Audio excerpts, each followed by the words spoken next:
রামকৃষ্ণ পরমহংসদেব বলতেন, যতদিন বাঁচি আমি ততদিন শিখি। আর আমি যদি জীবনের শুরুতেই দাঁড়িয়ে বলি আমি সব জেনে গেছি, আমি সব বুঝে গেছি, তাহলে আমার মতো বোকা দুনিয়ায় দ্বিতীয় আর নেই। তো সেই শিক্ষাকে আমি হাতিয়ার বলেই বলবো। তো ছোটোর থেকে পড়াশুনোর প্রতি আমার ঝোঁক খানিকটা ছিল বটে, এবং সেই উদ্দেশ্যকে সামনে রেখে আমি বেশ কিছুটা পড়াশুনোও করেছি। তো এই যে বরণ করা হলো, বরণ আপনারা বিগত 4 দিন ধরেও করছেন, আজও করলেন। আমাদের এখানে এমএলএ সাহেব উপস্থিত ছিলেন, তার সম্মুখে কর্ম হলো। বরণ করতে গেলে আবরণের প্রয়োজন হয়। আবরণ মানে যেগুলো দিয়ে বরণ করা হয়। এই উত্তরীয় ফুলের মালা, এই যে একটা লকেট দেয়া হয়েছে গলায়, একটা মোমেন্টো দেয়া হয়েছে। এখন দেখা যাচ্ছে যাকে বরণ করা হচ্ছে, মানে যে ব্যক্তি বা যে ব্যক্তিত্বকে বরণ করা হচ্ছে, তার তুলনায় আবরণের ভারটা অনেক বেশি। মানে আমি আমার কথা বলছি। যা দিয়ে এখানকার মানুষজন আমাকে প্রথমে ভালোবাসা জানালো, আমি শ্রদ্ধা বলবো না, কেন সেই শ্রদ্ধার পাত্র আমি হতে পারিনি এখনো।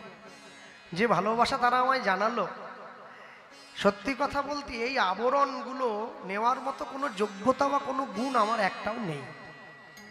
তাহলে এখানেও সেই ঈশ্বরকে ধন্যবাদ দিতে হয় যে তুমি না চাইতেই আমাকে অনেকটা বড় জায়গায় তুলে নিয়ে এসেছো। যেখানে আমার যাওয়ার কথা নয়, আমার যাওয়ার কথা ছিল না, তা তুমি না চাইতে যখন তুলে নিয়ে এলে, তো যাদের জন্য তুমি তুলে নিয়ে আসলে আমাকে এতটা দূর পর্যন্ত, যে মানুষজন, যে ভক্তগণ যারা কীর্তন ভালোবাসে, যারা ভগবানের কথাকে ভালোবাসে, ভগবানের নাম গুণকীর্তন যারা অন্তর দিয়ে শ্রদ্ধা জানায়, তাদের জন্য তুমি যখন এতটা দূর পর্যন্ত আমাকে তুলে নিয়ে আসতে পারলে, এতটা দূরে এনে দাঁড় করালে, সবার আগে এইটা মাথায় রাখতে হয়, যাদের জন্য এই স্থান পর্যন্ত আসতে পারলাম তাদের মর্যাদা কোনোভাবেই যেন ক্ষুণ্ণ না হয়। এটা শুধু আমি নয়, জগতের সকল মানুষের এইটা মনে রাখা উচিত। এবং যিনি আজকের এই হরিনামের আয়োজক, তিনি গত বছর আমাদের মাঝে ছিলেন না। যেদিনকে আমি এলাম সেদিনকেই তার অপারেশন হয়েছে। তা আমি খবর পেলাম, তা ঈশ্বরের কাছে জানিয়েছিলাম তিনি যেন সুস্থ হতে পারেন, যদি কোনোদিন আসতে পারি তার সঙ্গে সাক্ষাৎ হবে। তো ঈশ্বর আমার সেই ইচ্ছেটা পূরণ করলেন। তো উনি যখন ডাক্তারবাবুর সঙ্গে এসে ডাক্তারবাবুর স্ত্রীর হাতের এই তৈরি করা ওড়নাটা দিয়ে আমাকে পরালেন, উনি কিন্তু আমার কাছে দাঁড়িয়ে বললেন, হরে কৃষ্ণ।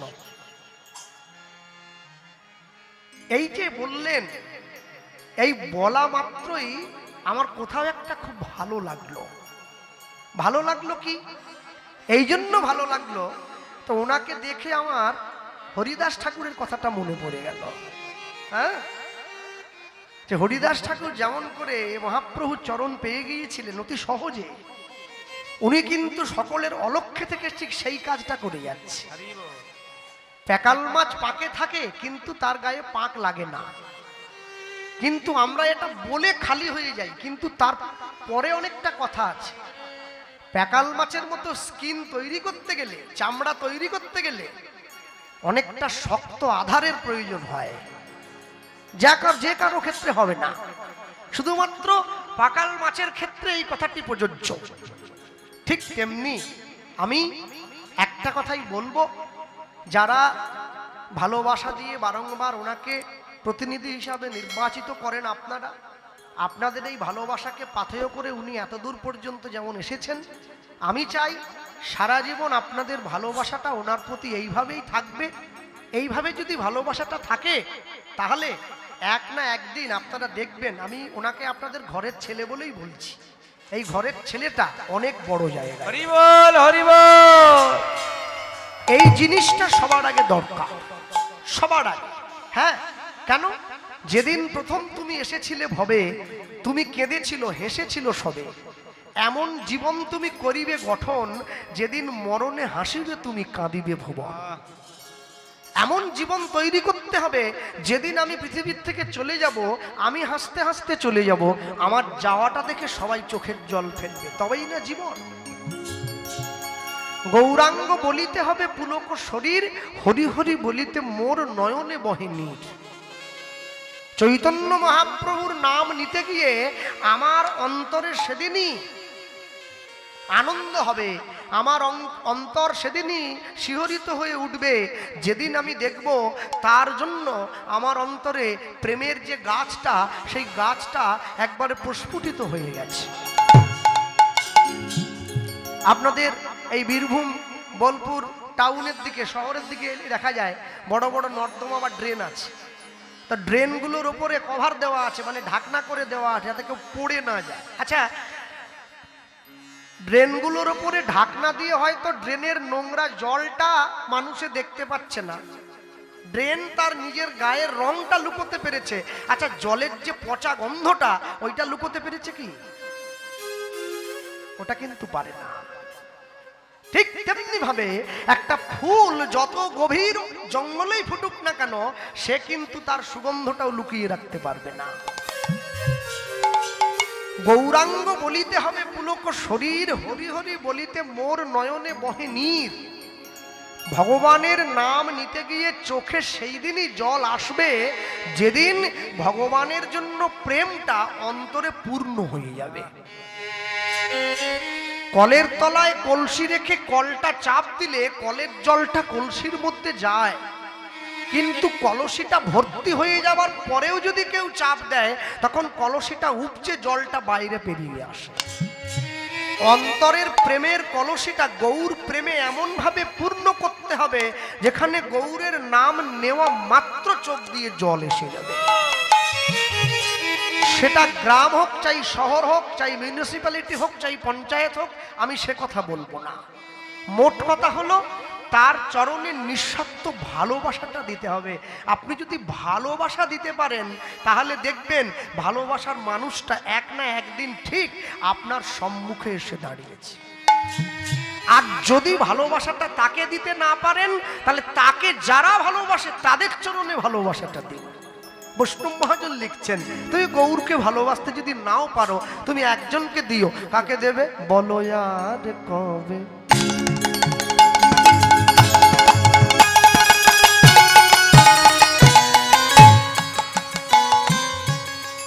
বলো আর কবে?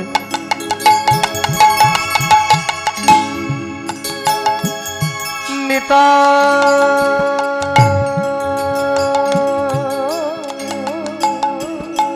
চাঁদ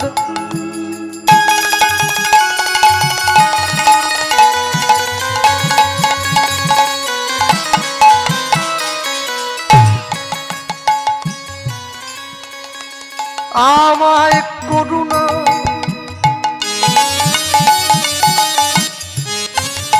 করুণা করুণা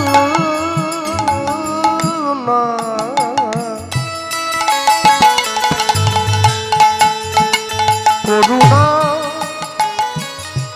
করিবে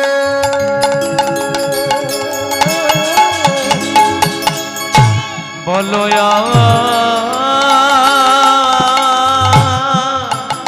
কবে? নিতা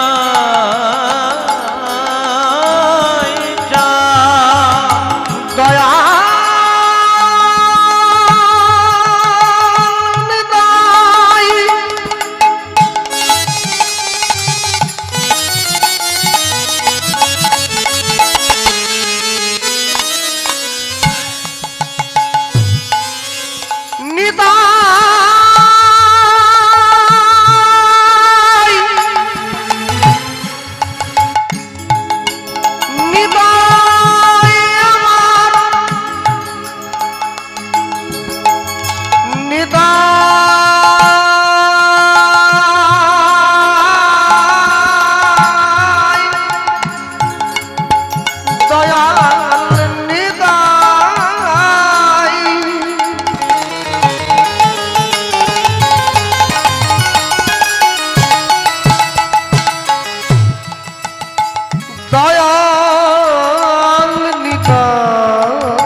বলো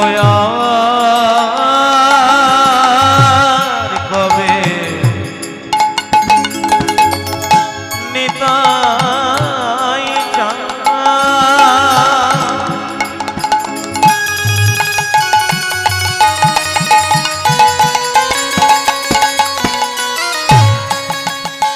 আমায় করুণা করুণা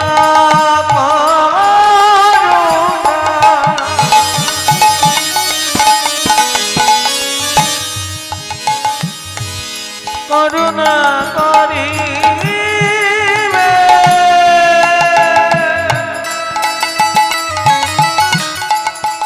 করুণা করিবে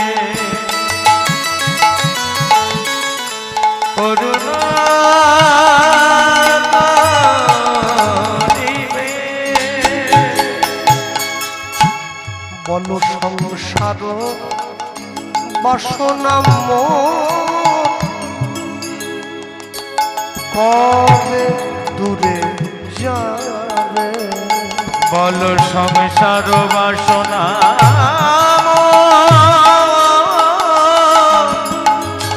কবে দূরে যাবে বলো সংসার বাসনা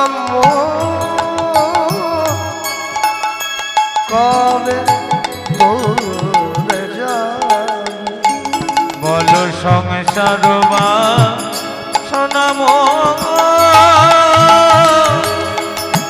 কবে দূরে যাবে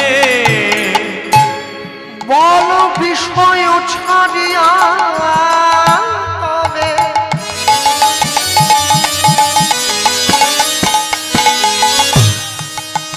শুদ্ধ হবে মন কবে আমি হে রব সেই মধুর বৃন্দাবন ও গো কবে হব হে রাম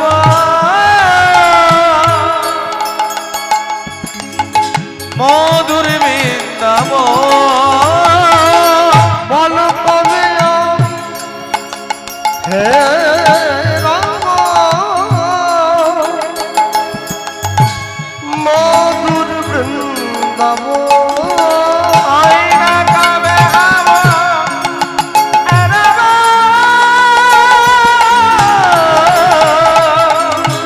মধুর বৃন্দাবন মধুর বৃন্দাবনে আমি কবে বাজাব মধুর বৃন্দাবনে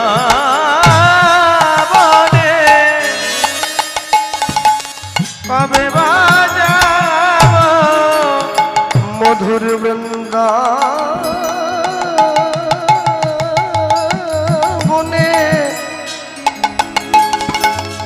আমি কবে বাজাব মধুর বৃন্দাবনে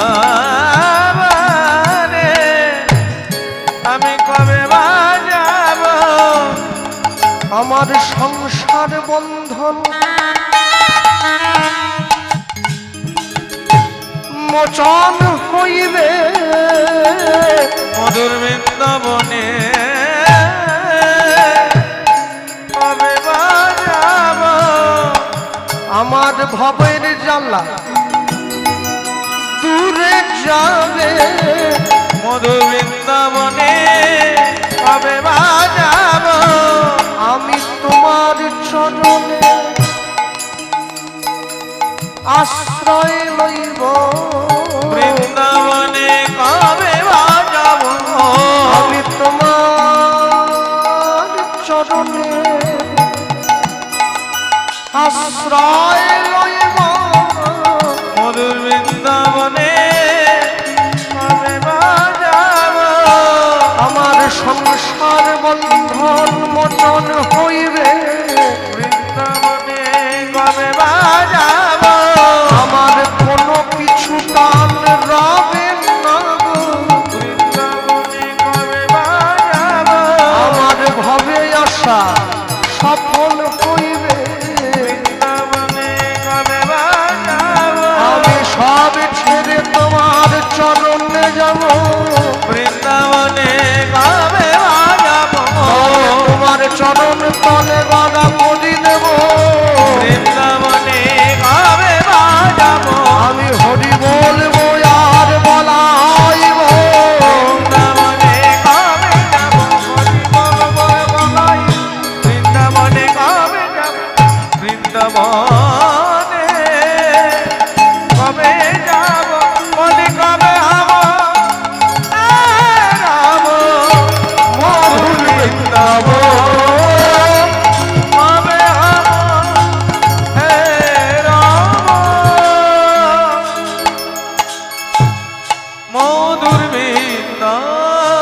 ভগবানকে ভালোবাসে ভগবান তার সামনে গিয়ে দাঁড়িয়েছে, যে ভগবানকে ভালোবাসে না ভগবান তার কাছে গিয়ে দাঁড়িয়েছে।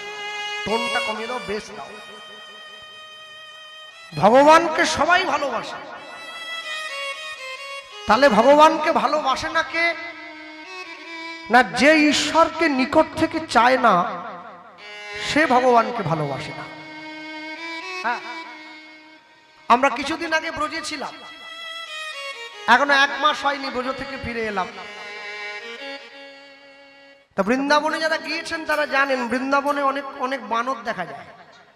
ওরা চশমা নিয়ে পালায়, মোবাইল নিয়ে চলে যায়।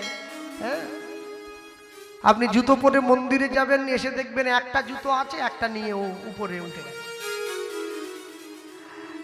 তা বানরের সামনে গিয়ে আমি একটা পরীক্ষা করেছিলাম। আমার মাকে বললাম একটা 50 টাকার নোট দেখি। মা বল টাকা দেখি, দাও না। টাকাটা দিই। তা এক হাতে 2টো কলা ধরেছিলাম, আর এক হাতে 50 টাকার নোটটা ধরে বানরটাকে যখনই দেখালাম, ও দেখি আস্তে আস্তে করে পাঁচিল থেকে নেমে এসেছে। নেমে এসে ও প্রথমে একটু দ্বিধায় পড়ে গেছে কোনটা নেব, মানে আমি তো দুটোই বাড়িয়ে আছি, টাকাটা কলাটা। আমি দেখলাম ও কিছুক্ষণ চিন্তা করে মিনিট খানেক ভেবে ও টাকাটা নেয়নি, ও হাত থেকে কলাটা নিয়ে ছুটে আবার পাঁচিলের উপরে গিয়ে উঠে গেল। ওই যে টাকাটা নিল না, হাত থেকে 2টো কলা নিয়ে আবার প্রাচীরের উপরে উঠে গেল। তারপরে আমি গিয়ে মাকে 50 টাকাটা দিয়ে বললাম এই যে নাও, নেয় না। আমার মা জিজ্ঞাসা করলো তাহলে এটা দিয়ে কি প্রমাণ হলো? তা আমি বললাম এটাই প্রমাণ হলো, যদি বানরটার প্রকৃত সুবুদ্ধি থাকতো তাহলে ও কলা নিয়ে দৌড় দিত না, ও টাকাটা নিয়ে নিত।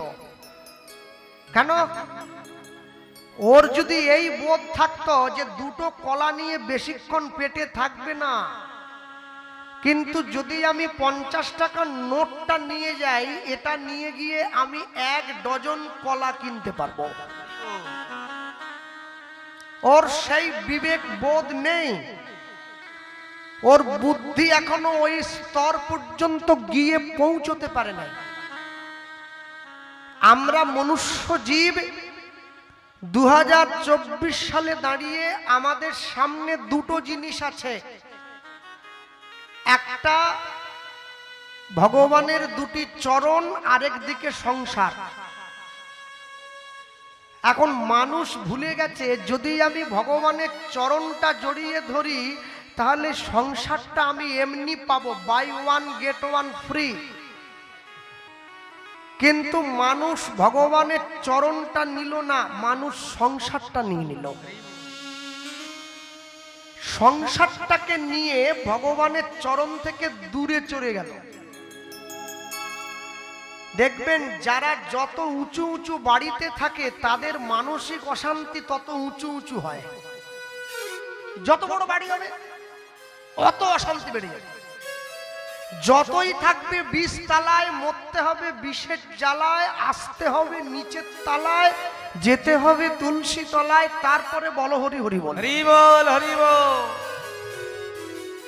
আপনি একটাকে ছেড়ে দিয়ে আরেকটাকে ধরে নিয়ে কোনোদিন পালাতে পারবেন না। দোকানদার দোকান খুলে বউনি হওয়ার আগে কাউকে বাকি দেয় না, বলে বউনি হয় নাই। আর বৃন্দাবনের ব্রজ মায়েরা তারা দুপুরবেলা রাত্রেবেলা খাবার তৈরি করার আগে কিছুটা খাবার সাধুদের জন্য সরিয়ে রাখে, বলে সাধু এলে এইটা দিতে হবে। এটাই হচ্ছে মানসিকতার তফাৎ। আপনি নিজেকে যেইভাবে গড়ে তুলতে চাইবেন ঠিক সেইভাবে গড়ে উঠবে আপনার মানসিকতা। তাহলে মানসিকতাটাকে সুস্থ করতে গেলে কি করা উচিত? আপনাকে ভালো কর্মের সঙ্গে জুড়ে থাকতে হবে। ভালো কর্মের সঙ্গে জুড়ে থাকুন। কর্ম তোমার ভালো হলে ভাগ্য তোমার দাসী, হৃদয় তোমার ভালো হলে ঘরেই মথুরা কাশী। তোমাকে চারদিকে ছুটে যাওয়ার দরকার নেই, তুমি কাজটা ভালো করো, তুমি দেখবে তুমি কাজ যদি ভালো করো ফল তুমি এমনি ভালো পাচ্ছ। আর তুমি যদি কর্মটা খারাপ করো, তুমি চাইলেও ভালো ফল পাবে না। আপন ইচ্ছায় জীব কোটি বাঞ্ছা করে, ঈশ্বর পুরাইলে জীবের বাঞ্ছা তবে পুরে। আমার মনের ইচ্ছা অনেক, আমি ভালো খাবো, ভালো ঘুমোবো, ভালো পড়বো, ইচ্ছা আমার অনেক হতে পারে, কিন্তু ইচ্ছাটা অনেক হলেও পূরণ করার মালিক তিনি। যতটুকু পূরণ করতে চাইবে অতটুকু পূরণ হবে, বাকিটা হবে না। তাই জন্য আমি সবসময় সর্বক্ষেত্রে দাঁড়িয়ে বলি, কেউ কোনোদিন খারাপ কর্মের সঙ্গে যুক্ত থাকবেন না।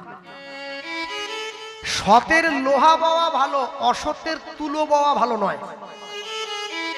সৎ সঙ্গে স্বর্গবাস, অসৎ সঙ্গে সর্বনাশ। আপনি যদি জীবনে ভালো কর্মকে হাতিয়ার করে পথ চলেন, ফল আপনি ভালো পাবেন, এতে কোনো সন্দেহ নেই। আর আপনি যদি জীবনে ভালো কর্ম থেকে দূরে থাকেন, ফল আপনি ভালো পাবেন না, এটা একবারে গ্যারেন্টি। ভক্তমণ্ডলী, ভক্তিমতী মায়েরা যারা বসে আছেন এই জায়গায়, এই যে আপনাদের বোলপুর বীরভূম, বীরভূম নাম হয়েছিল, এটা বীরেদের ভূমি, তাই নাম হয়েছিল বীরভূম। যত বড় বড় রাজা মহারাজাদের ভূমি ছিল এই বীরভূম। হ্যাঁ, আমি সবার আগে বলতে গিয়ে বলবো, যারা আজকে 4 দিন ধরে ভগবানের কথা শুনলেন, ভগবানের কথা শুনে গিয়ে যে যারা ভগবানের নাম গাইতে এসেছে, আপনি যদি রাত্রেবেলায় বাড়ি ফিরে যাওয়ার সময় তার চিন্তাটা না করে আপনি যদি এই চিন্তাটা করতে করতে যান, জানিস তো কালকে যে মেয়েটা গাইতে এসেছিল না, যে শাড়িটা পরছিল, আমারও একটা আছে। তাহলে আপনি কি হরিনাম শুনতে গিয়েছেন না ও শাড়ি দেখতে গিয়েছেন? মোট কথা হলো, ঈশ্বরের নাম অন্তর মাঝে বসিয়ে নিতে হবে। যা শুনে গেলেন, পথে যেতে যেতে বাড়িতে গিয়ে আলোচনা করবেন। যদি কাউকে না পান, নিজের মনের সঙ্গে আলোচনা করুন। দুধটাকে ঘোরাতে ঘোরাতে মাখন তৈরি হয়, দুধের মধ্যে লুকিয়ে থাকে। দুধটা বালতিতে করে সারা জীবন রেখে দিলে 1 ফোঁটা মাখন বেরিয়ে আসবে না। দুধটাকে নাড়া দিতে হবে, তবে মাখনটা বেরিয়ে আসবে। ঠিক তেমনি অন্তরটাকে যত বেশি কৃষ্ণ প্রেমের সঙ্গে ঘষা মাজা করবেন, প্রেমটা বেরিয়ে আসবে, না হলে আসবে না। হরি বল, হরি বল। সারা জীবন রেখে দিলেও আসে না। হ্যাঁ, অনেকে বলে আর আজকে কীর্তন শুনতে যাইনি, কালকে ইচ্ছে হলে শুনতে যাব। জীবনে ইচ্ছে হবে না কোনোদিন, কোনোদিন ইচ্ছে হবে না আজ একটু শুনতে যাই। ইচ্ছেটাকে সৎ অভিমুখে পরিচালনা করাটাই সব থেকে বড় যোগ্যতার দরকার হয়। যে ছেলেটা ক্লাসে ফার্স্ট হয়, ও যে বইটা পড়েছে, আর যে 30 পেয়ে পাশ করেছে, ও তো একই বই পড়েছে। তাহলে কেন ফার্স্ট হলো একজন আর একজন কেন লাস্ট হলো? বলে যে ফার্স্ট হয়েছে ওর সঙ্গে পড়াশুনোর মনের মিল হয়েছে, তাই ও সবার আগের দিকে আছে। আর যে শেষে আছে ওর সঙ্গে পড়ার মনের মিল হয়নি, ও শুধু পাস করার জন্য স্কুলে গেছে, তাই ও সবার শেষে আছে। আপনাকে সবকিছু ছেড়ে দেওয়া হয়েছে। এমনই সমাজে, এমনই যুগে বাস করি আমরা। এখানে কেউ চাইলে ব্রাহ্মণ হতে পারে, কেউ চাইলে বৈষ্ণব হতে পারে, কেউ চাইলে শূদ্র থেকে যেতে পারে। কর্ম আপনার উপরে নির্ভর করে। আপনি ভালো কর্ম করুন, ফল আপনি 100 ভাগ ভালো পাচ্ছেন। সারা জীবন ধরে উচ্ছে গাছ লাগিয়ে মরার সময় আম চাইলে পাওয়া যায় না, উচ্ছেই নিতে হয়। তাহলে যদি চৈতন্য মহাপ্রভুকে ভালোবাসতে না পারি, আমি নিতাই চাঁদকে ভালোবাসবো, বীরভূমের ছেলে। আর তাও যদি না পারি, নিতাই চাঁদের পরিকর যারা, তাদেরকে তো ভালোবাসতে পারি। সেটাও বৈষ্ণব মহাজন পরিষ্কার করে দিলেন। কি লিখছেন? রূপ রঘুনাথ পদে হইবে আকুতি, রঘুনাথ পদে হইবে আকুতি। রূপ রঘুনাথ পদে হইবে আকুতি, আমার রঘুনাথ পদে হইবে আকুতি।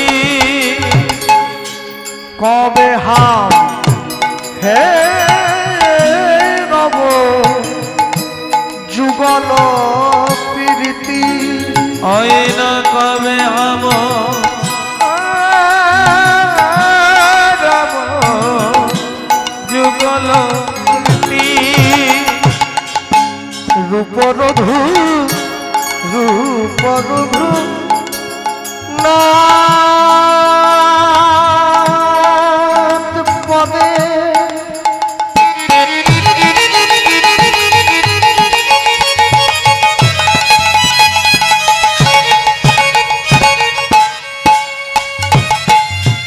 রূপরধু নাথ পদে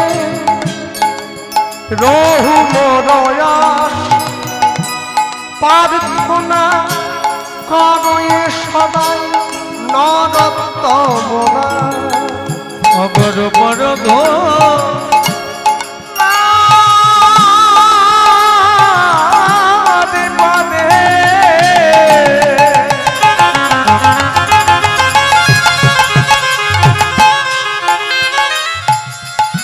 অগর ভুমর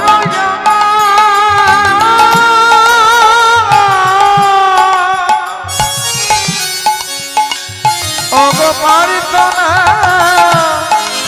তারায় সদা নরোত্তমরা প্রার্থনা করয়ে সদাই নরোত্তমরা অগ প্রার্থনা তারায় সদা নরোত্তমরা বলি এক মুখে বলতে নারী আগে মুখে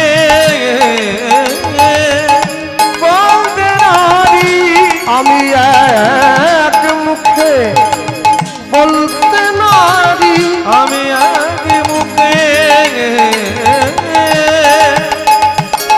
বলতে নারী আমার নিতাই গৌরের লীলা মাধুরী আমি আগে মুখে বলতে নারী আমার নিতাই গৌরের লীলা মাধুরী আগে মুখে বলতে নারী আমি যতবার বলি ততবার হারি আমি আগে মুখে বলিতে নারী বলি যাই রে প্রেমের বলি হারি আমি আগে মুখে বলিতে নারী এবার প্রেমানন্দে কহ হরি হরি আগে মুখে বলিতে নারী প্রেমানন্দে ঘরি আগে মুখে বলিতে নারী আগে মুখে বলিতে নারী অগ প্রার্থনা করো সদা নরোত্তমদাস অগ প্রার্থনা করো সদা নরোত্তমদাস রূপ রঘুনাথ পদে রহু মরয়াস রঘুমর প্রার্থনা করয়ে সদাই করয়ে সদা নরোত্তম দাস প্রার্থনা করয়ে সদা নরোত্তম দাস। চলুন ছোট্ট করে লীলা আমরা গৌরচন্দ্রিকা শুনলাম, লীলা মাধুর্যের মধ্যে প্রবেশ করি। প্রবেশ করতে গিয়ে যা বলব, এই যে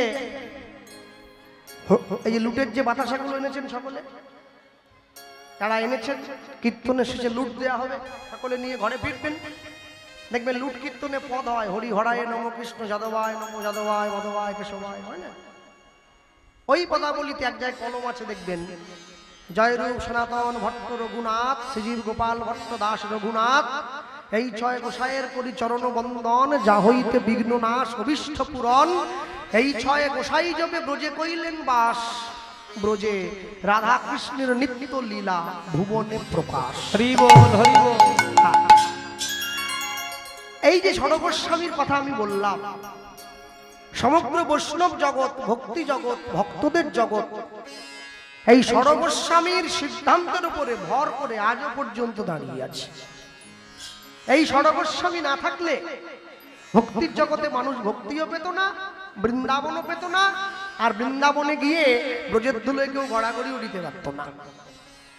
এই সরগোস্বামীর মধ্যে থেকে হরিবাসরের অন্তিম দিনে দাঁড়িয়ে আমরা, অন্তিম দিন তো বলতে পারি না, এবছরের জন্য অন্তিম দিন, অন্তিম দিনে দাঁড়িয়ে আমরা এক গোস্বামীর কথা আজকে শুনবো।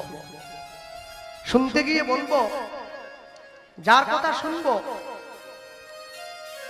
তিনি শুধু একটু একটু মানুষ নয়, আজ থেকে 550 বছর পূর্বে যার বাবা এবং যার জ্যাঠামশাই 100 কোটি টাকার মালিক ছিলেন, সেই মানুষটার কথা শুনব।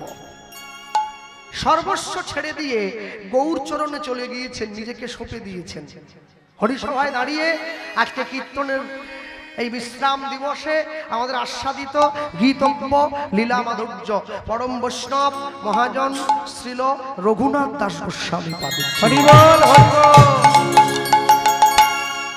আমি সবার আগে বলতে গিয়ে বলবো এইটুকুনি, হুগলি জেলার ব্যান্ডেল থেকে 21 কিলোমিটার দূরে একটা গ্রাম আছে, যে গ্রামটার নাম হচ্ছে আদিসপ্তক গ্রাম। এই আদিসপ্তক গ্রামের দুইজন জমিদার, বড় ভাইয়ের নাম হিরণ্য দাস, ছোট ভাইয়ের নাম গোবর্ধন দাস। এই দুই ভাইয়ের কর্ম কি ছিল না, এই দুই ভাইয়ের কর্ম ছিল প্রত্যেক বছর সারা বাংলার থেকে খাজনা আদায় করে দিল্লিতে হুসেন সাহেব দরবারে পাঠিয়ে দেওয়া।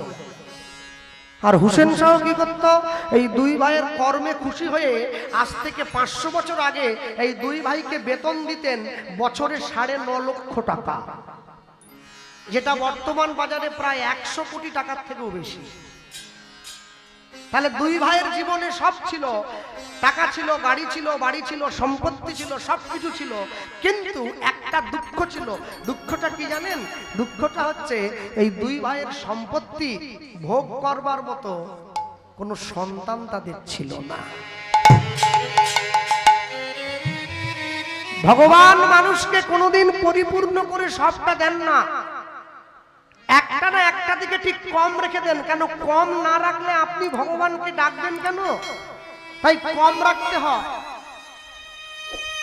ভক্তমণ্ডলী, ভক্তিমতী মায়েরা, দুই ভাই গিয়ে ভগবানের কাছে নিত্য নিত্য কাঁদে, একটা সন্তান দাও, আমাদের মৃত্যুর পরে এই সংসার, এই জমিদারিটা কে ভোগ করবে? আমরাই যদি না থাকি, সন্তান যদি না থাকে। ভগবান বলে না, দেব না। কেন দেব না? একটা কারণের জন্য দেব না। আস্তে, আমাকে একজন মুসলিম ভাই মুর্শিদাবাদে কীর্তনে গিয়ে প্রশ্ন করেছিলেন, আচ্ছা কৃষ্ণবাবু, আপনারা যারা হিন্দু সমাজের বৈষ্ণব আছেন কপালে তিলক করেন কেন? এই যে কেউ কালো করে, কেউ সাদা করে, তিলক কি জন্য করে? তা আমি চিন্তা করলাম আমি ওনাকে কি উত্তর দেবো। তা আমি বললাম, আপনারা যে কারণে টুপি পরেন আমরা সেই কারণে তিলক করি। ব্যাপারটা একই। যে কারণে আপনি টুপিটা পরেছেন আমি সেই কারণে তিলকটা করেছি। হ্যাঁ, টুপিটা যেমন আপনার ধর্মের সম্মান, তিলক হচ্ছে আমার ধর্মের সম্মান। শুধুমাত্র বৈষ্ণব হলেই তিলক করবে, না হলে করবে না, এ কথা ভেলো না। ও আমার দেশের মাটি, তোমার পরে ঠেকাই মাথা। এটা দেশের মাটি। মাটিকে সম্মান দিতে না পারলে তুমি দেশকে সম্মান দেবে কি করে? সবার আগে মাটিকে সম্মান দাও। ভগবান রঘুনাথ দাসের বাবা জ্যাঠা দুইজন, হিরণ্য দাস, গোবর্ধন দাস, ভগবানের কাছে নিত্য নিত্য কাঁদে, প্রভু সন্তান দাও, সন্তান দাও। ভগবান বলে না, দেব না। কেন? বলে সন্তান দেইনি বলে তোরা আমাকে ডাকছিস, যদি দিয়ে দেই আর তো ডাকবি না। মানুষ যখন সুখে থাকে তখন ভগবানকে ভুলে যায়, মানুষ যখন দুঃখে থাকে তখনই ভগবানকে ডাকে। আজকে দুই ভাই মিলে বুদ্ধি করে ভগবানের মন্দিরে ভগবানের চরণটা জড়িয়ে ধরে বলছে, প্রভু এতদিন পর্যন্ত নিজেদের জন্য সন্তান চাইছি, আজকে নিজেদের জন্য চাইবো না, আজকে সন্তান চাইবো তোমার সেবার জন্য। দেখি তুমি কেমন করে মুখ ফিরিয়ে থাকো। আজকে দুই ভাই গিয়ে ভগবানকে বলছে, প্রভু এতদিন পর্যন্ত নিজেদের জন্য সন্তান চাইতাম, আজকে সন্তান চাইছি, আমরা মারা গেলে তোমার মন্দিরে তোমার সেবাটা কে করবে? তাই তোমার সেবার জন্য একটা সন্তান দাও। এই যে মায়েরা বসে আছেন এইদিকে, যারা মনে রাখবেন যে গৃহবধূ, যে বাড়ির স্ত্রী ভালো রান্না করতে পারে সে আদর্শ গৃহবধূ নয়। যে বাড়ির স্ত্রী দেখতে খুব সুন্দর সে আদর্শ গৃহবধূ নয়। যে বাড়ির স্ত্রী অনেকটা লেখাপড়া করেছে সে আদর্শ গৃহবধূ নয়। যে বাড়ির গৃহবধূ, যে সংসারের ঘরণী কৃষ্ণ ভক্ত সন্তানের জন্ম দিয়ে সংসারকে উত্তরণের পথ দেখায় সে হলো আদর্শ গৃহবধূ। হরি বল, হরি বল। আদর্শ গৃহবধূ হতে গেলে অনেক কষ্ট করতে হবে। গাছ লাগাবার আগে মাটিটা তৈরি করে তবে গাছটা লাগাতে হয়। আজকে দুই ভাই গিয়ে আগে মাটিটা তৈরি করে নিচ্ছে, ভগবানের চরণটা জড়িয়ে ধরেছে, বুদ্ধি করে চাইলো কি এতদিন পর্যন্ত নিজেদের জন্য সন্তান চেয়েছি, আজকে নিজেদের জন্য নয়, আজকে সন্তান চাইবো। কার জন্য জানো? আজকে সন্তান চাইবো তোমার সেবার জন্য। প্রভু এতদিন নিজেদের জন্য নয়, আজকে চাইতে এলাম আমাদের মৃত্যুর পরে তোমার সেবাটা করে, তোমার সেবার মন্দিরে দাঁড়িয়ে তোমাকে সুখী কে করবে সেই জন্য একটা সন্তান দাও। হ্যাঁ, বলতে গিয়ে বলবো কি, জপনাম মুখে, জপনাম মুখে, মূরতি রাখো বুকে, আনন্দে গাহ অবিরাম অবিরাম অবিরাম। শ্যাম রাধা শ্যাম রাধা শ্যাম, শ্যাম রাধা শ্যাম রাধা শ্যাম। জপনাম মুখে, মূরতি রাখো বুকে, জপনাম মুখে, মূরতি রাখো বুকে, আনন্দে গাহো অবিরাম। শ্যাম রাধা শ্যাম রাধা শ্যাম রাধা শ্যাম, শ্যাম রাধা শ্যাম রাধা শ্যাম। আনন্দ কিশোর শ্যামল সুন্দর, বামেতে কিশোরী প্রেমাবেশে থর থর। কীর্তন যখন হয় আস্তে আমরা শুনি, অনেকক্ষণ মানুষ এক জায়গায় বসে আছে তো, আর যে গাইছিল আমিও শুনছিলাম, শুনতে শুনতে হঠাৎ করে দেখলাম ওটা হিন্দি ভজন গাইছে, শুনতে ভালো লাগছে, কিন্তু সবাই তো হিন্দি ভজনের মানেটা বোঝে না। এটা গাইছি হিন্দি ভজন নয়, মহাজনের লেখা ভাষা লিখছেন কি, আনন্দ কিশোর শ্যামল সুন্দর, বামেতে কিশোরী প্রেমাবেশে থর থর। আনন্দ কিশোর শ্যামল সুন্দর, বামেতে কিশোরী প্রেমাবেশে থর থর। অপার সংসার প্রেমের পরবাস, অপার সংসার প্রেমের পরবাস, অপার সংসার প্রেমের পরবাস, অপার সংসার প্রেমের পরবাস। গৃহ হবে ব্রজধাম। শ্যাম রাধা শ্যাম রাধা শ্যাম রাধা শ্যাম, শ্যাম রাধা শ্যাম রাধা শ্যাম রাধা শ্যাম, শ্যাম রাধা শ্যাম রাধা শ্যাম। নাম জপে যাবে গোলক ধামে, শোকতাপ হবে দূর শ্রীহরি নামে। নাম জপে যাবে গোলক ধামে, শোকতাপ হবে দূর শ্রীহরি নামে সাধন সিদ্ধি হবে, পূর্ণ হবে মনস্কামনা। সাধন সিদ্ধি হবে, পূর্ণ হবে তোমাদের সাধন সিদ্ধি হবে, পূর্ণ হবে মনস্কাম। সাধন সিদ্ধি হবে, পূর্ণ হবে মনস্কাম। গৃহ হবে ব্রজধাম। রাধা শ্যাম, রাধা শ্যাম, রাধা শ্যাম, শ্যাম রাধা শ্যাম, রাধা শ্যাম। জপনা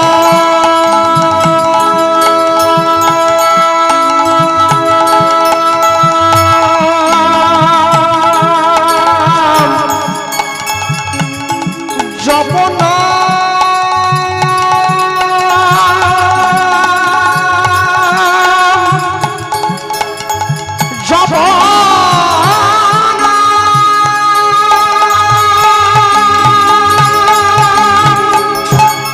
জপনাম মুখে মূরতি রাখো বুকে। জপনাম মুখে মূরতি রাখো বুকে। আনন্দে গাহো অবিরাম।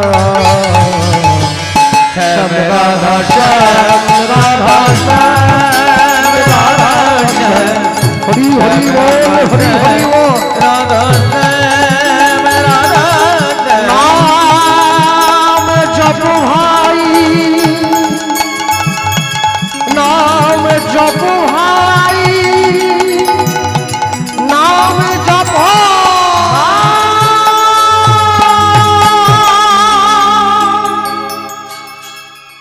ভগবান সব সইতে পারে, দুটো জিনিস পারবে না, একটা ভক্তের অহংকার, একটা ভক্তের চোখের জল। কমা কমা কমা, ইগোটা কমা। সব সইতে পারে, দুটো জিনিস পারবে না, একটা ভক্তের অহংকার, একটা ভক্তের চোখের জল। ভগবান জীবনে দুবার হাসে, তখন জানো যখন নার্সিংহোমের বিছানায় রুগী গিয়ে শুয়ে থাকে আর ডাক্তার গিয়ে রুগীর সামনে দাঁড়িয়ে বলে আপনার কোনো চিন্তা নেই, আমি যখন আছি আপনি বাঁচবেন। ভগবান হাসছে, ডাক্তারের দিকে তাকিয়ে বলে হ্যাঁ গো ডাক্তার, তুমি যে ওকে বাঁচার গ্যারেন্টি দিচ্ছ, তুমি নিজে কতক্ষণ বাঁচবে তোমায় সে গ্যারেন্টি কে দিল? বলে না, একটু মনের জোরটা বাড়াচ্ছিলাম। আরেকবার ভগবান হাসে, যখন দুই ভাই ফিতা ফেলে জায়গা ভাগ করে, তোর 5 কাঠা আমার 5 কাঠা। ভগবান হাসে, কার সম্পত্তি কাকে দাও রে? পরের জায়গা, পরের জমি, ঘর বানাইয়া রই, আমি তো সেই ঘরের মালিক নই। তবে জায়গা আমার একটা আছে, না বলবো না, 3.5 হাত, এটা একবার ঠিক সময় গিয়ে দিয়ে দেবে। একবার ভাবুন, একটা মাতৃগর্ভ থেকে একটা গরুর যখন বাছুর হয়, ছোট্ট গরু, যখন গাভীটা যখন সন্তান প্রসব করে, একটা বাছুর এই পৃথিবীতে হাঁটতে কতক্ষণ সময় নেয়? 1 ঘন্টা, 2 ঘন্টা, 3 ঘন্টা। 3 ঘন্টা পরে দেখবেন ওটা ছুটে বেড়াচ্ছে। একটা মানুষ, একটা সন্তান মাতৃগর্ভ থেকে পৃথিবীতে জন্মানোর পরে হাঁটতে কতক্ষণ সময় নেয়? 3 বছরেও ভালো করে হাঁটতে পারে না, টোলে পড়ে যায়। তারপরেও এত অহংকার কিসের? তারপরেও এত অভিমান কিসের? এত জেদ কিসের? এত আত্মগৌরব কিসের? হ্যাঁ, যেদিনকে জন্ম হয়েছিল নিঃশ্বাসটা ছিল, নামটা পর্যন্ত সঙ্গে ছিল না। নাম তো এখানে আসার পথ দেওয়া হচ্ছে। যেদিন পৃথিবীর থেকে চলে যাব, নামটা চলে যাবে না, নামটা থেকে যাবে, নিঃশ্বাসটা চলে যাবে। তাই জীবনে এমন কর্ম করে যাবেন যেন নামের পাশে কোনোদিন কলঙ্কের কালিটা না লাগে। দুই ভাইয়ের নয়নের জল যখন ভগবানের চরণে পড়েছে, আর ভগবান থাকতে পারলো না, দৈববাণী করলো। কি জানালো? অচিরাতে তোমাদের ঘরে এক পুত্র সন্তান জন্ম গ্রহণ করিবে। আমার ভক্তির বলে সন্তান বলবান হইবে, বলবান হইবে। এই সন্তান না রহিবে তোমাদের ঘরে, তোমাদের ঘরে। জগৎ মাঝে আমার লীলা লীলা কথা প্রচার করিবে দারে দারে, দারে দারে প্রচার করিবে দারে দারে। জগতে আমার লীলা কথা প্রচার করিবে দারে দারে। দুই ভাই চোখটা মুছতে মুছতে মন্দির থেকে বাইরে এসছে, আর মন্দির থেকে বাইরে এসে এক ভাই আরেক ভাইকে বলছে, হ্যাঁ রে, ভগবান যে বললো আমাদের ঘরে ছেলে হবে, পুত্র হবে। পুত্র মানে পিতামাতার মৃত্যুর পরে পিতামাতাকে পিণ্ড দান করে পুত নামক নরক থেকে উদ্ধার করে বলে সন্তানকে বলা হয় পুত্র। হ্যাঁ, আচ্ছা ভগবান যে বললো আমাদের ঘরে ছেলে হবে, আচ্ছা কার ঘরে হবে এটা তো বললো না। যার ঘরেই হোক হবে বলেছে, তাহলে হবে যখন বলেছে হবে। আরেক ভাই বলছে, এটা তো শুনে আনন্দ পেলি, এরপরে যে ভগবান বলল এই ছেলেটা ঘরে থাকবে না, এই ছেলেটা নাকি সাধু হয়ে যাবে, বৈষ্ণব হয়ে যাবে, জগতের মাঝারে ঘুরে বেড়াবে, তার লীলা প্রচার করবে। যেই এ কথা বলেছে তখন দুই ভাই মিলে আলোচনা করছে, আহা মন্দির থাকলে তবে তো ছেলে সাধু হবে, যদি মন্দিরই না থাকে। বাড়ির থেকে গোবিন্দ সেবায় তুলে দেব, মন্দির তুলে দেব, রাজ্যে ঘোষণা করে দেব, যে গোবিন্দর নাম করবে, যে গৌরাঙ্গ মহাপ্রভুর নাম গাইবে তার গর্দান যাবে। দেখি বাঁশি যদি না থাকে তো বাঁশি হবে কি করে? দেখি ছেলেটা কেমন করে ভক্ত হয়। শুভ দিন, শুভক্ষণ। ছোট ভাইয়ের ঘরে কোনো সন্তান জন্ম নেয়নি, বড় ভাই হিরণ্যদাসের স্ত্রীর কোল আলো করে একটা পুত্র সন্তানের জন্ম হয়েছিল। ছোট ভাই ছুটে এসেছে, দাদা তোর ছেলে হয়েছে, আমার তো কেউ নেই, তাহলে এই যে আমার সম্পত্তির দলিলটা আমি সঙ্গে এনেছি, বুঝলি, আজ থেকে এই সম্পত্তির দলিলটা আমি তোকে দিলাম, আর বিনিময়ে তোর ছেলের বাবা হওয়ার অধিকারটা আমায় একটু দিবি না? বড় ভাই দেখছে আমার ছেলে এইটুকুনির জন্য যদি সম্পত্তি পেতে পারে, দেব না কেন। আজ থেকে ছেলেটার বাবার নাম হবে হিরণ্য গোবর্ধন দাস।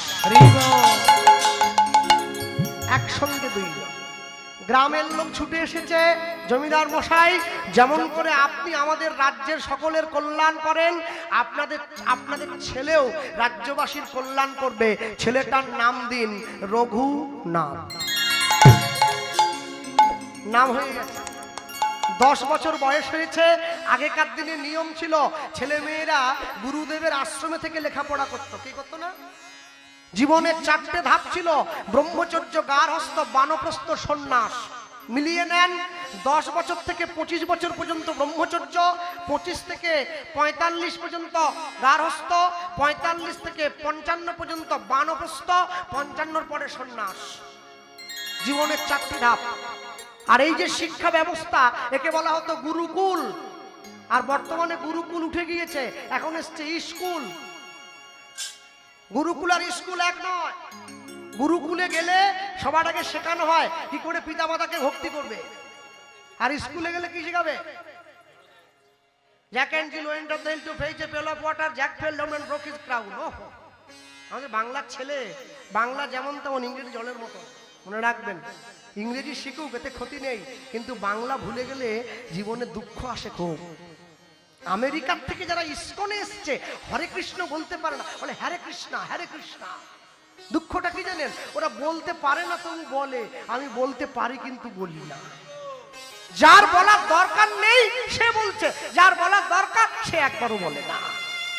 আরে তোমাদের ঘরের ছেলে গৌর, তোমাদের ঘরের ছেলে কৃষ্ণ, তোমাদের ঘরের ছেলে রাম, তোমাদের ঘরের ছেলে চৈতন্য মহাপ্রভু, নিতাই চাঁদ, কালী, দুর্গা, শিব, শীতলা, ষষ্ঠী, তোমাদের ঘরের সন্তান। তোমরা তাদেরকে ভালো না বেশে 25শে ডিসেম্বর ঝাউ গাছে চুনি লাইট দাও কিসের জন্য? তুলসীতে জল দেবে সারা জীবন। রঘুনাথ দাসকে গুরুদেবের আশ্রমে নিয়ে যাওয়া হচ্ছে। রঘুনাথ দাসের গুরুদেবকে হুগলি জেলার চাঁদপুরে বলরাম আচার্য প্রভু দাঁড়িয়ে রয়েছে। জমিদারের ছেলে রঘুনাথ পালকির থেকে নেমে গিয়ে গুরুদেবের চরণটা জড়িয়ে ধরেছে। কি বলছে জানেন? কেউ শেখায়নি, জয় জয় শ্রী গুরু, গুরু আমার প্রেম কলপ উলুধ্বনি হৃদয় এবং ধন্য শ্রী গুরু গুরু আমার প্রেম কলপ জয় জয় শ্রী গুরু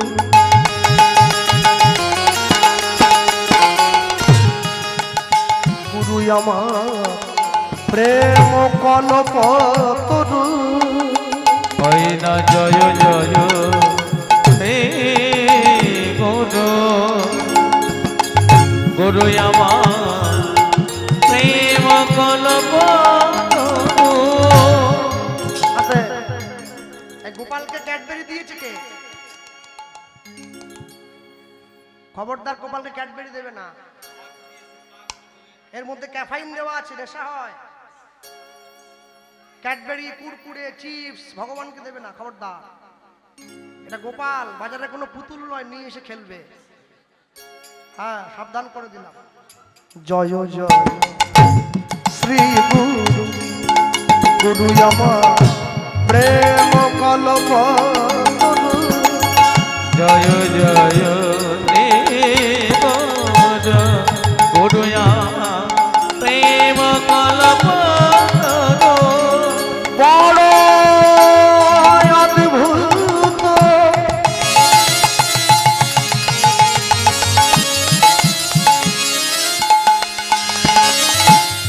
বড় অদ্ভুত যাকো পরকাশ বড় অদ্ভুত যাকো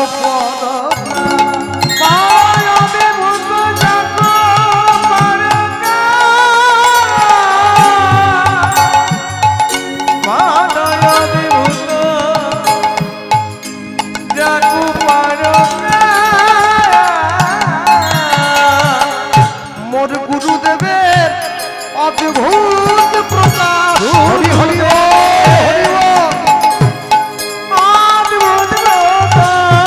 বলি যার কৃপাতে মোর হবে মায়া না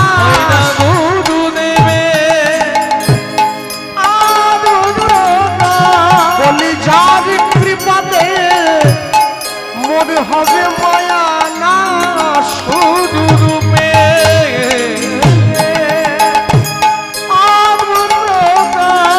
ইহলোচন আনন্দ ধাম গল আনন্দ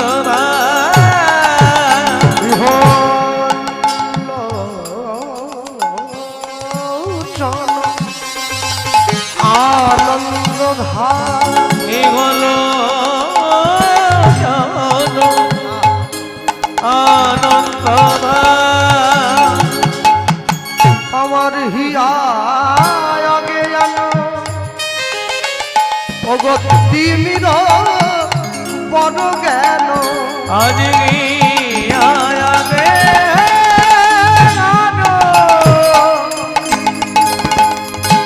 দিবির জ্ঞান সুচন্দ্র কিরণে করুণা গানে সুচন্দ্রকে রটে করুণা আমার অজ্ঞান ধার দূর করেছে আমার কানাবা দূর করেছে আমার অজ্ঞান ধার দূর করেছে আমার কানাবা দূর করেছে জ্ঞানের বাতি জ্বালা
সাক্ষাৎ পরম ব্রহ্ম তস্मै শ্রী গুরবে নমঃ।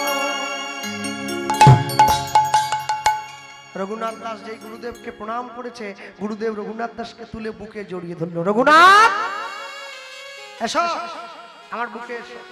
আসতে, আমার কথায় কেউ দুঃখ পাবেন না। যতদিন পর্যন্ত মাস্টারমশাইরা স্কুলে ছেলে মেয়েদেরকে শাসন করত, ছেলে মেয়েগুলো পড়াশোনায় খুব ভালো ছিল। এদিন থেকে শাসনটা উঠিয়ে দিয়েছে, আর কিন্তু শিক্ষার উদ্দেশ্য সঠিকভাবে নেই। তাই ফিরুক আবার মায়ের শাসন, ফিরুক শিক্ষকের হাতে লাঠি, তবেই তো ফিরবে আবার এই সমাজের আসল চাবিকাঠি। ভক্তমণ্ডলী মায়েরা, গুরুদেব বুকে জড়িয়ে ধরেছে, আর বুকে জড়িয়ে ধরে রঘুনাথ দাসকে জিজ্ঞাসা করছে, রঘুনাথ তুমি যে আমার আশ্রমে এলে, তুমি যে আমার কাছে বসে এত ভালো ভালো কথাগুলো বললে, বাবা কে তোমায় শিখিয়েছে? রঘুনাথ দাস বলছে, আগে গুরুদেব আমায় কেউ শিখিয়ে দেয়নি, আমি নিজের থেকে বললাম। তাই বাহ বাহ বাহ, তুমি এত সুন্দর কথাগুলো আমার কাছে বসে বললে বাবা, শুনেই তো আমার মনটা আনন্দে ভরে গিয়েছে। তা বাবা আমার আশ্রমে তুমি থাকবে নাকি? হ্যাঁ শোনো, আমার আশ্রমে থাকতে গেলে কিন্তু রঘুনাথ কাজ করতে হবে, আমি কিন্তু বসিয়ে বসিয়ে খাওয়াতে পারবো না। আচ্ছা কি কাজ করতে হবে, তুমি কোনটা পারবে আগে বলো। গুরুদেব একটু বাজিয়ে দেখছে ছেলেটার মনটা কোন দিকে যায়। আগে গুরুদেব যদি কাজ আমাকে করতেই বলেন, তাহলে আমি ঠাকুরের জন্য ফুল তুলবো, ঠাকুরের জন্য মালা গাঁথবো, ঠাকুরকে স্নান করাবো। গুরুদেব দেখছে ছেলেটার মতি গতি বড় সুবিধেন না, এখন থেকে ভগবত সেবার জন্য একবার ব্যাকুল হয়ে উঠেছে। একে একটু ট্রেনিং দিলে যদি কিছুটা হয় আর কি। আচ্ছা রঘুনাথ, তাহলে তুমি যে জমিদারের ছেলে বাবা, আমার আশ্রমে থাকলে কিন্তু নিরামিষ খেতে হবে। অনেক অনেক জায়গায় কীর্তনে গেলে, কীর্তনের শেষে অনেক মায়েরা যায় আমার সঙ্গে ঘরে দেখা করার জন্য। তো কাছে গিয়ে অনেক মায়েদের সে কি দুঃখ, হাতটা ধরে দেখি হাউ হাউ করে কাঁদছে। কি হলো মা, কাঁদছো কেন? বলে আর বলবেন না দাদা, সর্বনাশ হয়ে গেছে। কি সর্বনাশ হয়েছে? বলে আমার মেয়েটাকে নিয়ে আমি নবদ্বীপ গিয়েছিলাম, কি কুক্ষণে যে গিয়েছিলাম। কি হয়েছে? নবদ্বীপে গিয়ে আমার মেয়ে একটা প্লাস্টিকের ঝুড়ি কিনেছে,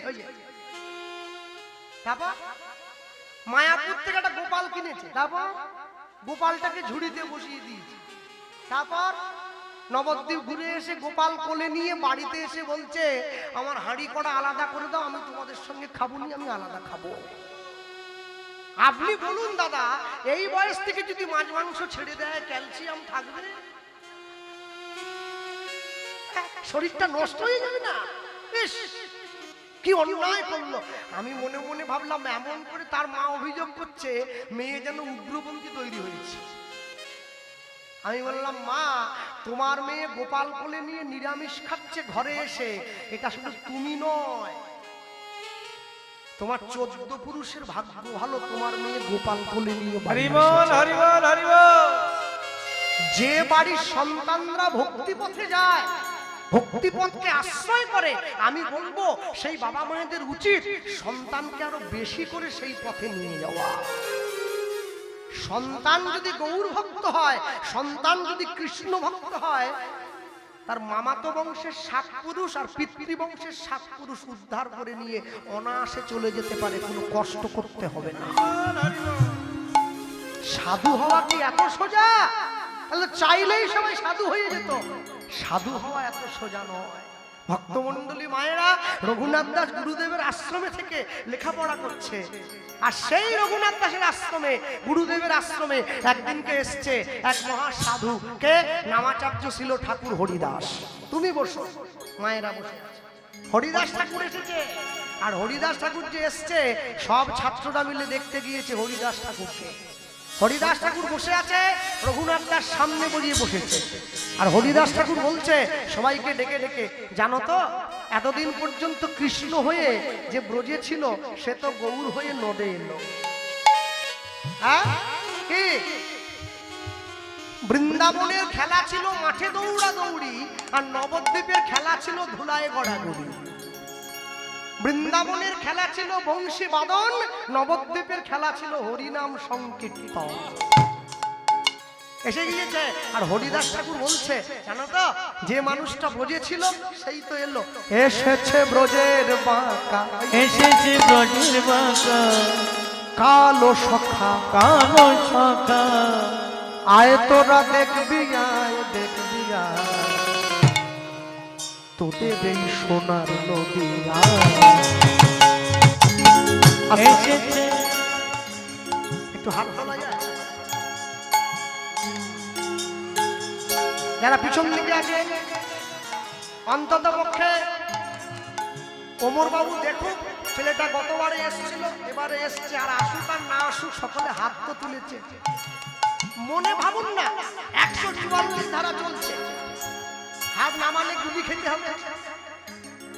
আহা, ব্যাপারটা কি জানেন তো, কেন তুলতে বলছি? ভগবান তো ওপরে আছে অনেকটা, হাত না তুললে আবার দেখতে পায় না, ভিড়টা বড় বেশি, ওই জন্য বলছি। একটু তালি দেওয়া যাবে? হ্যাঁ, তারা চেয়ারে বসে আছেন। এসেছে এসেছে এসেছে ব্রজের বাঁকা কালো সখা, আয় তোরা দেখবি আয় দেখবি আয়, তোদের এই সোনার নদী এসেছে ব্রজের বাঁকা, এসেছে ব্রজের বাঁকা কালো সখা, আই তোরা দেখবি গায় দেখবি গায়, তোদের এই সোনার নদী গায়, তোদের এই সোনার নদী গায়। এসেছে ব্রজের বাঁকা, এসেছে ব্রজের বাঁকা কালো সখা, আই তোরা দেখবি গায় দেখবি গায়, তোদের এই সোনার নদী গায়, হরি হরি সোনার নদী গায়, তোদের এই সোনার নদী গায়ে।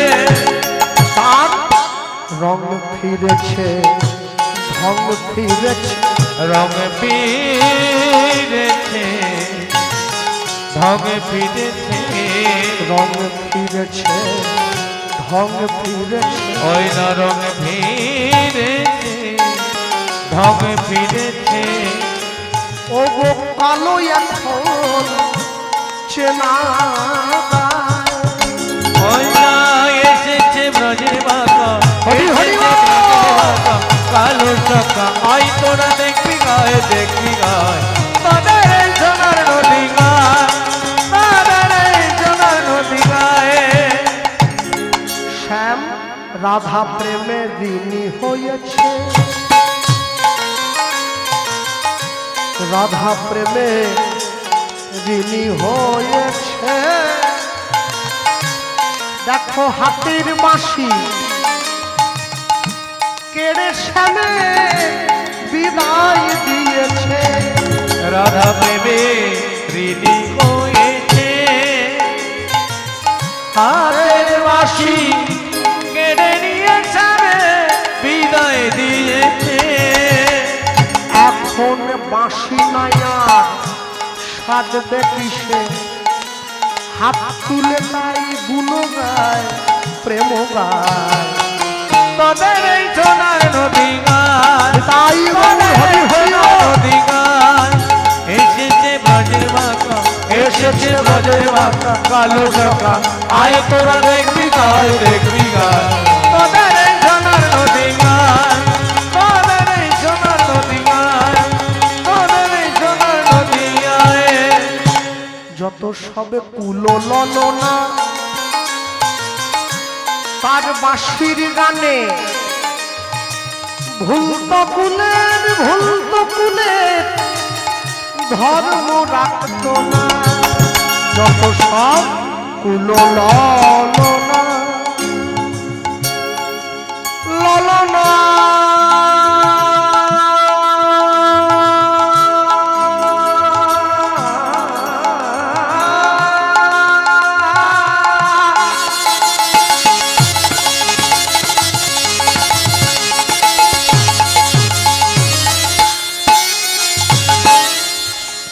কুলো লালনা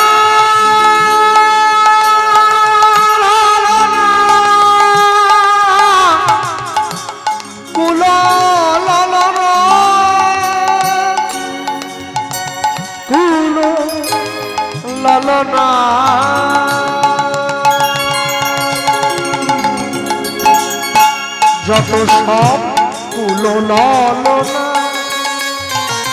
ও তার বাঁশির গানে ভুলত কুলের ধর্ম রাখত না।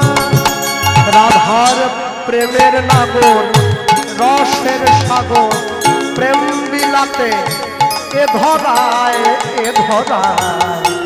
তোদের এই সোনার নদী হরি হরি বল, হরি হরি বল। নদী গায় এসেছে ব্রজের বাঁকা, এসেছে ব্রজের বাঁকা কালো চোখা, আয় তোরা দেখবি আয় দেখবি আয় তোদের এই সোনার নদী গায়, তোদের এই সোনার নদী গায়, তোদের এই সোনার নদী গায়ে। এই পদের লেখককে জানেন? দাস বিশ্বরূপে কয়। বিশ্বরূপ দাস ঠাকুর ভগবান মানতেন না। কে ভগবান? মালদা জেলা রামকালী নিবাসী বিশ্বরূপ দাস স্ত্রীকে গিয়ে বললেন, তোমার ভগবান যদি সত্যি থেকে থাকে, আগামীকাল সকালবেলায় আমার বাড়ির সামনে যে পুকুরটা আছে, পুকুরের জলটা যদি মিষ্টি হয়ে যায়, বুঝবো ভগবান আছে। পরের দিন সকালবেলায় পুকুরের জলে গিয়ে যেই মুখ দিয়েছে, জলটা মিষ্টি হয়ে যায়। সেই পুকুরের পাড়ে বসে লিখলো, দাস বিশ্বরূপে কয়। এমন হয় কি না আর বিশ্বরূপে কয়, এমন হয় কি না হয়, দাস বিশ্বরূপে কয়। এমন হয় কি না আর দাস বিশ্বরূপে কয়, এমন হয় কি না হয়। ওগো সময় বুঝে ওই চরণ তলে সব সপে দিতে হয়। ওই না সময় বুঝে ওই চরণে সপে দিতে হয়। রাধার প্রেমের নাগর রসের সাগর আইলো ভবে নদিয়ায় তাদের এই সোনার নদী গায়, তাই গৌর হরি হরি বল। এসেছে ব্রজের বাঁকা, এসেছে ব্রজের বাঁকা কালো চোখা, আয় তোরা দেখবি আয়।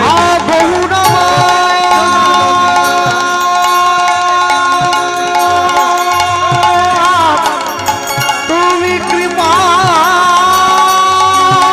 করো, এই জগজনে করুণা করো, করুণা করুণা করো।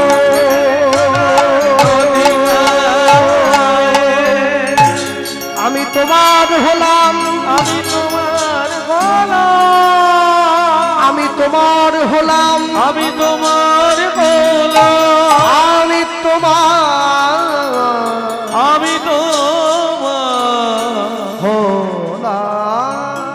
আমি তোমার